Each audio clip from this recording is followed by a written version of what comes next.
Deuxième partie de l'Africa Newsroom. Nous sommes toujours en compagnie de Willy Elfej Miabatoussa, consultant en marketing, Tidiane Dabo, avocat au barreau de Paris, Francis Mouketo, politologue. Et nous parlions donc juste avant la pause des recours introduits à la Cour constitutionnelle, au Conseil constitutionnel au Cameroun. Et Francis Mouketo, vous voulez rajouter quelque chose? Écoutez, ce tsunami politique, puisque cette crise politique va continuer, ce que l'opposition reproche au président Paul Biya, c'est l'hyper-centralisation de l'État, la forme même de l'État. Ce que l'opposition, dite par Joshua aussi, qui a pointé du doigt ce problème d'hyper-centralisation de l'État. Et puis d'autre part, Cabral Libye pose un vrai problème. Il dit que le président Paul Biya a de l'argent, mais lui, il a le peuple. Donc, on a vu quand même dans ce débat électoral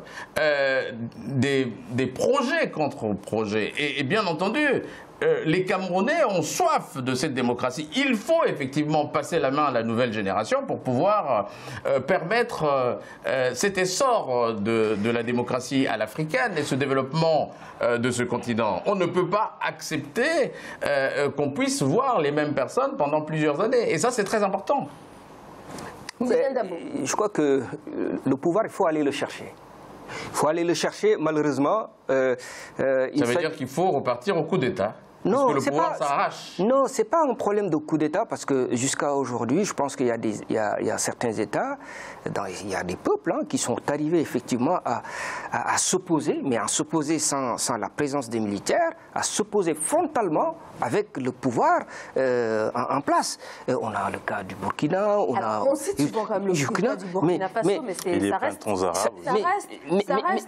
c'est quand même quelque chose. Mais c'est un cas particulier, mais quand même qui demande quelque chose, que lorsque les peuples veulent se départir de certaines contraintes, de certains liens, ben, ces peuples-là peuvent y arriver. Mais au Cameroun, moi je n'ai rien vu de tel, mais j'ai l'impression qu'il n'existe pas d'opposition. Quand même, regardez ce qui se passe là-bas. On ne fait que dénoncer, oui, mais est-ce qu'il y a eu des manifestations? Est-ce qu'il y a eu des... Moi, je n'ai rien vu. Alors, quand pendant la campagne, on a vu une vraie mobilisation des Camerounais autour de ces candidats de l'opposition qui, véritablement, sont des nouveaux visages qui incarnent aujourd'hui l'opposition. Willy Elfej Miabatoussa. Je suis d'accord, il y a eu une certaine effervescence, et ça, il faut le reconnaître. On a pu sentir quand même un certain engouement. Mais là où je vous rejoins, c'est effectivement en fait qu'il faille sortir un peu de cette sorte d'immobilisme. Moi, c'est, enfin, comme je dis souvent, contester, c'est bien. Construire, voire déconstruire, c'est encore mieux. Parce que ce qui se passe aujourd'hui, moi, je vous rejoins, c'est que, et là, on va élargir un peu l'exemple à d'autres pays, autres que le Cameroun, c'est qu'on a l'impression que les oppositions n'émergent que pendant la période du débat, des périodes électorales. Et le problème, c'est qu'on a souvent tendance à beaucoup plus voir la partie contestation que celle qui consiste à travailler en amont sur une véritable stratégie. Je ne suis pas un politique, mais effectivement, je pense quand même que une stratégie, c'est en amont qu'il faut la construire, et l'impact, en fait, doit se faire ressentir avant le début du combat, pour reprendre une expression plus ou moins sportive. Bon. Alors, si vous n'êtes pas politique, ça se comprend, parce que ne pensez pas que les opposants travaillent. Toutes les oppositions africaines travaillent. Encore faut-il qu'ils aient les moyens d'arriver au pouvoir. Or, tout est verrouillé, le pouvoir a tout verrouillé pour rester aussi longtemps au pouvoir. Et c'est ça les vrais problèmes. Il y a un jeune candidat au Cameroun qui a été plébiscité par les jeunes. Les jeunes ont soif de ce changement au Cameroun. Il faut leur donner la possibilité de prendre les rênes de ce pays. Regardez en France où vous habitez, il y a des jeunes qui dirigent. Il y a un jeune ministre de 29 ans. Mais oui, nous n'avons pas besoin des gros éléphants qui restent au pouvoir pour remettre du bis repetita, du déjà vu. Oui, il faut avancer. L'Afrique doit avancer en 2050, la population doit doubler. Mais que deviendront ces jeunes-là? Mais si les éléphants ne veulent pas partir, il faut les faire partir. Moi c'est là... Alors, quelle est la recette pour les faire partir, alors? Moi,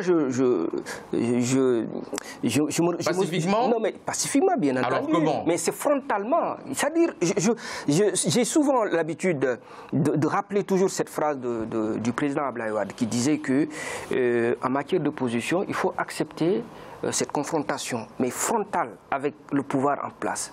Tant que vous ne le faites pas, vous ne pourrez jamais arriver... Alors en même temps, vous appelez à quelque chose de pacifique. Donc est-ce que les deux peuvent aller ensemble? Sur quel espace, puisque la plupart des opposants sont en prison. Je prends l'exemple du Congo-Brazzaville. Il y a un opposant qui s'appelle Jean-Marie Michel Mokoko qui est en tôle parce qu'il s'est présenté quand il a la présentation. Si vous êtes dans l'arène politique, vous êtes opposant, la prison, sachez que la prison, c'est votre demeure. Combien d'opposants ont croupi en prison? Sachez que... Non, mais c'est il y a qu'en Afrique. Vous avez vu en France... Non, mais c'est le prix à payer. Vous avez vu le prix à payer. Mais écoutez, en France, vous avez vu un éminent de la France soumise qui s'est opposé, au gouvernement. Est-ce qu'on l'a arrêté? Si c'était en Afrique, on l'aurait arrêté, il serait parti en tôle. Alors, pourquoi les politiques africaines n'acceptent pas les opposants? C'est ça, là, la vraie question. Il faut transcender cela, il faut accepter la contradiction. Mais c'est là où il faut, je pense, et ça, je rejoins à ce que vous avez dit tout à l'heure, c'est-à-dire qu'il faut toute une stratégie. On travaille en amont. Parce que vous ne pouvez pas vous lever comme ça. Un bon jour, vous dites que vous êtes un opposant, mais un opposant, ça se travaille. Et vous pensez que les oppositions moi, j'ai l'impression que parfois, dans certains États... sont des amateurs. Non, mais j'ai l'impression que parfois, dans certains États, enfin dans certains pays, que les oppositions sont là que par circonstance. Alors, citez les pays. Non, mais je ne vais pas citer les pays. Donc, vous n'avez pas d'argument pour pouvoir le faire. On connaît. Il ne faut pas juger la jeune opposition qui veut l'alternance politique de manière démocratique. Il faut que la démocratie puisse arriver en Afrique pour développer l'Afrique. Nous avons des enjeux démographiques. Il y aura... on sera le continent le plus peuplé. Il faut former, il faut politiquement qu'on soit prêt pour pouvoir développer l'Afrique. Mais on ne peut développer l'Afrique avec des politiques fortes, pas avec des monarchies, pas avec des rois qui, en fait, ont déjà épuisé tout le charme de leur métier et qui n'ont plus rien à proposer. Si vous ne faites rien, ces monarques-là vont rester au pouvoir. Alors, mais simplement, il faut s'opposer. Vraiment, l'opposition est une opposition forte, constructive et avec des stratégies. Au Sénégal, alors?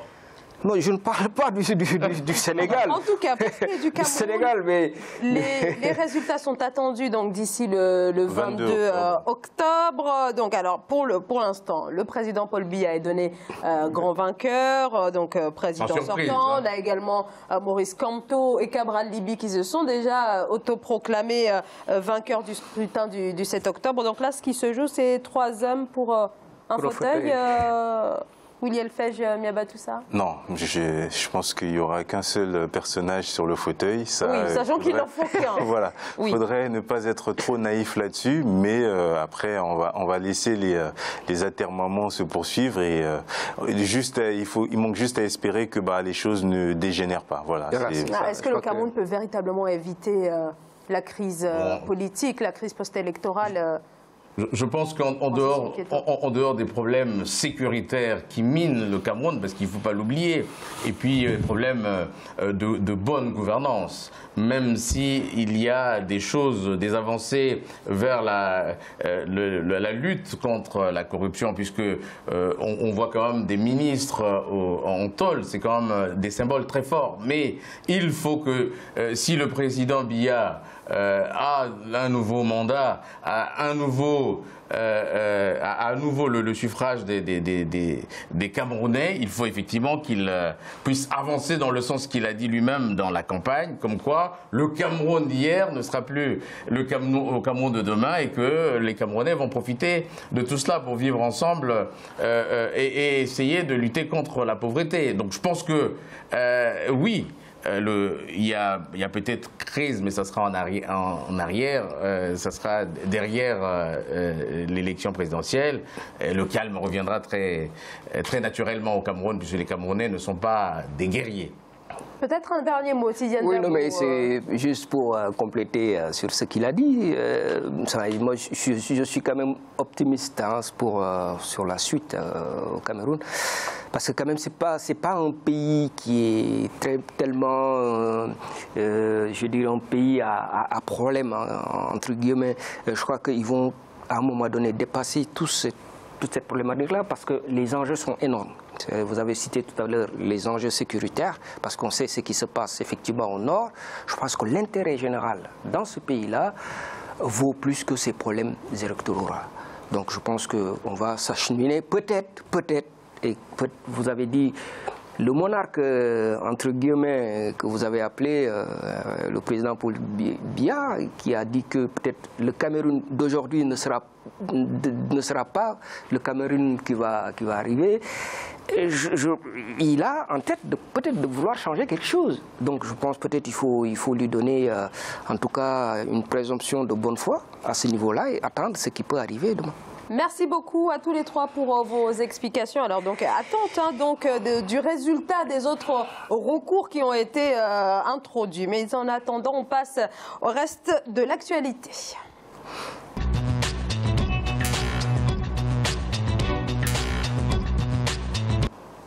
Alors, donc, reste de l'actualité. On attendait le jingle, mais on va faire sans. Alors aujourd'hui, plus de 220 millions de personnes sont en situation de crise alimentaire sur le continent et cette insécurité alimentaire s'est aggravée ces dernières années. Les conflits et les aléas climatiques sont l'une des causes, bien sûr, mais de l'autre côté, il y a également l'absence de politique agricole destinée à relever ce secteur aujourd'hui en déclin. Illustration au Burundi dans ce sujet signé Adidiatou Badawi. 821 millions de personnes, soit une personne sur 9, sont sous-alimentées dans le monde, d'après les données de 2017 de l'Organisation mondiale de la santé. Au Burundi, par exemple, où le taux de prévalence de la malnutrition aiguë est de 4,5%, le ministère en charge de l'environnement, de l'agriculture et de l'élevage mise sur la vulgarisation des nouvelles technologies dans le secteur agricole en vue d'atteindre l'objectif visé, fin zéro d'ici 2030. Cette modernisation devra se traduire par la régionalisation des cultures, la promotion de l'agriculture familiale intégrée, la mécanisation de l'agriculture, la préservation des terres agricoles et la transformation des produits agricoles. Elle se traduira aussi par le repeuplement du cheptel et le renforcement de la gestion post-récolte, par la multiplication des greniers communautaires et la diffusion des techniques adéquates de conservation, de transformation des produits agricoles et d'élevage, ainsi qu'une meilleure organisation des circuits de commercialisation. Parmi les stratégies mises sur pied pour contenir la sous-alimentation figure la stabulation permanente de l'élevage qui favorisera, selon les autorités burundaises, la production de la fumure organique et la réduction de la propagation des maladies. J'encourage le gouvernement burundais à augmenter son budget dans le sens de l'augmentation de la productivité agricole. Il faut bien évidemment au niveau institutionnel organiser l'agriculture, mener des politiques conséquentes. Donc je pense que le Burundi ferait mieux d'approcher les autres pays et de développer l'agriculture. Donc il faut faire également des progrès en matière de la production animale. Au Burundi, l'agriculture comptait pour 43% du produit intérieur brut du pays et employait 90% de la population en 2015. L'élevage, quant à lui, comptait pour 19% du PIB agricole et 4% du PIB total. Alors au Burundi, 800 000 personnes sont en détresse alimentaire. Alors depuis des années, on a vu différents programmes nationaux et internationaux être mis en place, être développés, des projets financés souvent par les bailleurs de fonds pour éradiquer notamment la faim dans ces pays. Mais l'insécurité alimentaire demeure, Willy Elfej Miabatoussa. Est-ce qu'il faut revoir l'approche pour ces différents programmes? Nécessairement, car la situation dans laquelle se trouve le pays est quand même assez dommageable. Il faut quand même rappeler que le Burundi fait partie des 5 pays les plus pauvres au monde, que plus de 73% de la population vit en dessous du seuil de pauvreté, et c'est 11 millions de personnes qui sont totalement laissées pour compte. Donc je pense qu'effectivement cette politique, notamment visant à accroître le rôle de l'agriculture est à féliciter. Et surtout, maintenant, après, il faut savoir si le gouvernement burundais aura les moyens de ses ambitions, car il part quand même de loin, hein, il faut le rappeler, même s'il y a des éléments qui sont quand même assez parlants, à savoir que déjà l'agriculture, on le sait, contribue quand même à hauteur de 80% et le premier employeur au Burundi, malgré la rareté des terres arables. Donc cette politique, à mon avis, est la bonne. Après, compte tenu des délais qu'ils se sont fixés, puisque j'ai lu ici et là qu'ils se fixaient 2030, soyons un peu réalistes, là je pense que ça ne sera pas le cas, vu quand même le point de départ du pays. Alors, par ailleurs, est-ce que le gouvernement burundais ne sous-estime pas l'ampleur de la crise alimentaire dans ce pays ? Alors on parle quand même de près d'1 million, mais voilà, quand on entend les données avancées par le gouvernement, ça n'a absolument rien à voir. Francis Muketo. Écoutez, moi je pense que les slogans creux qu'on a toujours entendus, alors au Congo-Brazzaville on parlait de l'autosuffisance alimentaire d'ici à l'an 2000, l'an 2000 est passé, le Congo n'est toujours pas autosuffisant alimentaire. Alors là, on vient de lancer encore des slogans qui effectivement n'arriveront pas, ne pourront jamais se réaliser. Zéro faim d'ici à 2030. Vous voyez que 2030 c'est déjà demain. Est-ce que ce pays a les moyens, comme il a dit, pour pouvoir réaliser ses politiques? Oui, il y a l'intention. L'intention est bonne. Encore faut-il que cette intention soit accompagnée des financements, soit accompagnée des vraies politiques publiques pour pouvoir inciter cela. Bon, c'est vrai qu'au Burundi, en 2014, ils ont fait, toujours dans la commémoration de cet anniversaire de l'ONU, ils ont encouragé les paysans en lançant des prix, en donnant des enveloppes financières entre 100 000 et 500 000 francs burundais. Ils ont distribué des pommes de terre, des sacs de pommes de terre, des sacs de riz, des vaches, pour encourager les gens à aller vers l'agriculture. Certes, oui, mais il faut conscientiser. L'agriculture doit être quelque chose qui va être dans la diversification de l'économie des pays africains, puisque ils se contentent à faire leur budget sur des énergies fossiles. Oui, si le Burundi se saisit cette opportunité pour lancer l'agriculture, puisque l'agriculture est quand même le premier employeur de ce pays, oui, alors ça serait un rêve réaliste, mais je suis dubitatif. Alors, oui. Tidiane Dabo, je sais que vous voulez intervenir, oui, mais on marque une très courte pause. Oui. On se retrouve dans quelques instants et je vous céderai la parole. À tout de suite.